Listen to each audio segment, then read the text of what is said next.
মধ্যপ্রাচ্যে ইরান ও যুক্তরাষ্ট্রের মধ্যে নতুন করে ঘনীভূত হওয়া উত্তেজনা বিশ্ব জ্বালানি বাজারে দিচ্ছে এক ভয়াবহ অশনি সংকেত। বিশেষ করে হরমুজ প্রণালীর মতো কৌশলগত পথে নিরাপত্তা ঝুঁকি বাড়ায় ঊর্ধ্বমুখী অপরিশোধিত তেলের দাম। আর এই বিশ্ব ভূ রাজনীতির মারপ্যাচে বড় ধরনের অর্থনৈতিক ঝুঁকির মুখে দাঁড়িয়ে আছে বাংলাদেশ।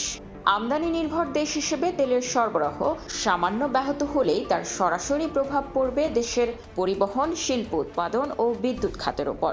অর্থনীতিবিদদের মতে জ্বালানি হলো অর্থনীতির ইঞ্জিন, ফলে এখানে যে কোনো নেতিবাচক প্রভাব পুরো অর্থনীতিতে একটি নক অন ইফেক্ট বা চেইন রিয়াকশন তৈরি করবে। পরিবহন ব্যয় বাড়লে হু করে বাড়বে নিত্যপণ্যের দাম, যা মুদ্রাস্ফীতিকে ঠেলে দেবে চরম সীমানায়।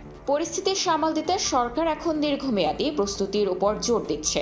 বিদ্যুৎ ও জ্বালানি মন্ত্রী ইকবাল হাসান মাহমুদ টুকু জানিয়েছেন, প্রধানমন্ত্রী তারেক রহমানের লক্ষ্য আগামী 5 বছরে নবায়নযোগ্য জ্বালানি থেকে 10,000 মেগাওয়াট বিদ্যুৎ উৎপাদন করা। তবে জ্বালানি বিশেষজ্ঞ শামসুল আলম মনে করেন, কেবল আমদানি নয়, নজর দিতে হবে অভ্যন্তরীণ সক্ষমতায়। তার মতে তেল ভিত্তিক বিদ্যুৎ কেন্দ্রের উপর নির্ভরতা কমিয়ে 7,000 মেগাওয়াট সক্ষমতার কয়লা ভিত্তিক বিদ্যুৎ কেন্দ্রগুলোকে পুরোপুরি কাজে লাগানো জরুরি। জ্বালানির সংকটের কথা শুনলেই জনমনে ছড়িয়ে পড়ে প্যানিক বাইং বা আতঙ্কিত কেনাকাটার প্রবণতা। পাম্প ওয়ান্স অ্যাসোসিয়েশনের মতে এই গণ আতঙ্ক বাজারে কৃত্রিম সংকট তৈরি করে পরিস্থিতি আরও জটিল করে তোলে। তাই সরবরাহ ব্যবস্থা স্বাভাবিক রাখতে সরকারি ও বেসরকারি সমন্বয় এখন সময়ের দাবি।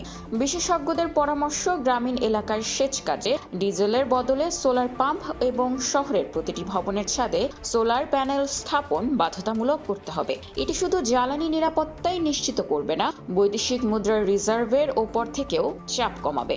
বিশ্ববাজারের অস্থিরতা মোকাবেলায় আমদানি নির্ভরতা কমিয়ে স্বনির্ভর জ্বালানি ব্যবস্থার দিকে যাওয়াই এখন বাংলাদেশের জন্য একমাত্র কৌশলগত পথ। সময় মতো সঠিক সিদ্ধান্তই রক্ষা করতে পারে আমাদের অর্থনীতির গতি। নিউজ ডেস্ক, খোলা কাগজ, ঢাকা।